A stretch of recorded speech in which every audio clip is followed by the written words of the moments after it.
All right. A proper similitude to describe our Holy Father, page 168.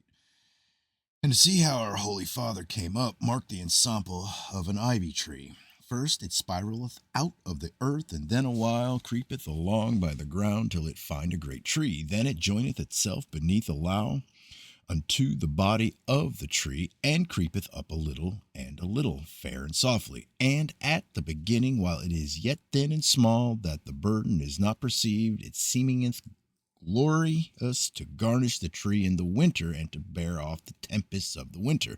But in the mean season it thrusteth roots into the bark of the tree to hold fast withal, and ceaseth not to climb up till it be at the top and above all. And then it sendeth his branches along by branches of the tree, and overgroweth all, and waxeth great, heavy, and thick, and sucketh the moisture so sore out of the tree and his branches, that it choketh and stifleth them. And then the foul stinking ivy waxeth mighty in the stump of the tree, and becometh a seat and a nest for all unclean birds, and for blind owls, which hawk in the dark, and dare not come at the light.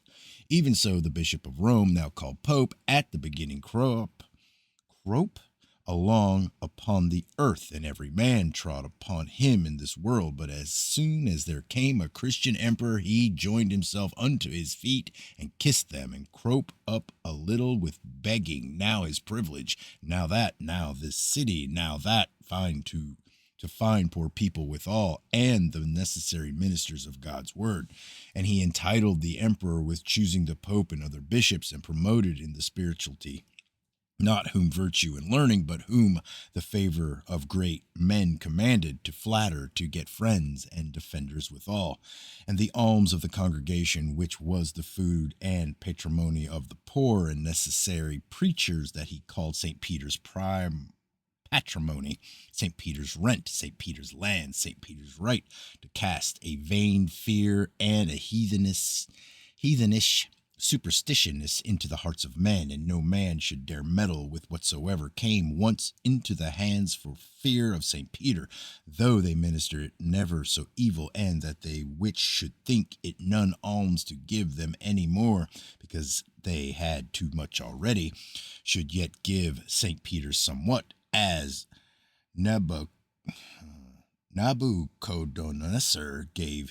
Damn, it's not Nebuchadnezzar, it's Nabuchodonosor gave his god Bel to purchase an advocate and an intercessor of St. Peter, and that St. Peter should at the first knock let them in.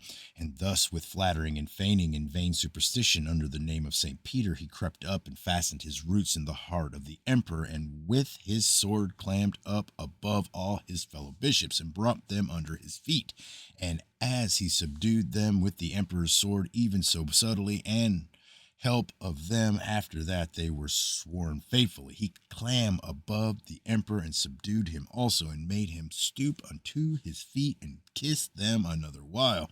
Yea, Pope Callistinus crowned the emperor Henry V, holding the crown between his feet, and when he had put the crown on, he smote it off with his feet again, saying that he had might to make emperors and to put them down again.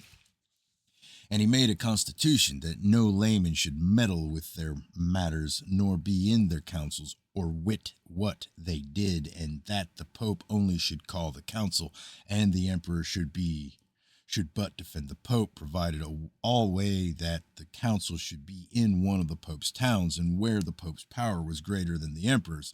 Then, under a pretense of condemning same heresy, he called a general council, where he made one patriarch, another cardinal, another legate, another primate, another archbishop, another bishop, another dean, another archdeacon, and so forth, as we now see. And as the Pope played with the emperor, so did his branches and his members, the bishops, play in every kingdom, dukedom, and lordship, and so much that the very heirs of them by whom they come up withhold now their lands of them, and take them for their chief lords.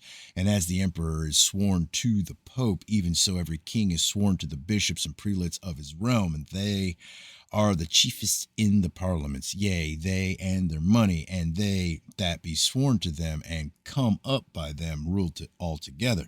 And thus the Pope, the father of all hypocrites, hath with falsehood and guile perverted the order of the world, and turned the roots of the trees upward, and hath put down the kingdom of Christ, and set up the kingdom of the devil, whose vicar he is, and hath put down the ministers of Christ, and hath set up the ministers of Satan, disguised yet in names and garments like unto the angels of light, and ministers of the righteousness. For Christ's kingdom is not of the world, John 18, and the Pope's kingdom is all the world. And Christ is neither judge nor divider in this world, Luke 12, but the Pope judgeth and divideth all the world, and taketh the empire and all kingdoms, and giveth them to whom he lusteth. Christ saith, blessed are the poor in spirit, so that the first step in the kingdom of Christ is humbleness or humility, that thou canst find in thine heart to do service unto all men, and to suffer that all men tread thee. The Pope saith, blessed be the proud and high-minded, that can climb and subdue all under them, and maintain their right, and such as will suffer of no man, so that he which was yesterday taken from the dunghill and promoted this day by his prince shall tomorrow for the Pope's pleasure curse him, and excommunicate him, and interdict his realm. Christ saith, blessed be the meek, so soft that be harmless as doves. The Pope blesseth them that can set all the world together by the ears, and fight and slay manfully for his sake, that he may come hot from bloodshedding to a bishopric, as our cardinal did, and as St. Thomas of Canterbury did, which was made bishop in the field, in complete harness on his horseback, and his spear bloody in his hand. Hold on.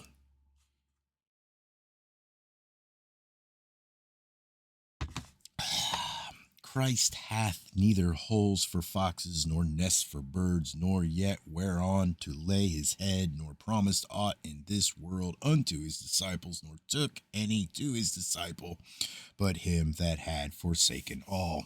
The ivy tree, the Pope, hath under his roots throughout all Christendom, in every village, holes for foxes and nests for unclean birds in all his branches, and promiseth unto his disciples all the promotions of the world.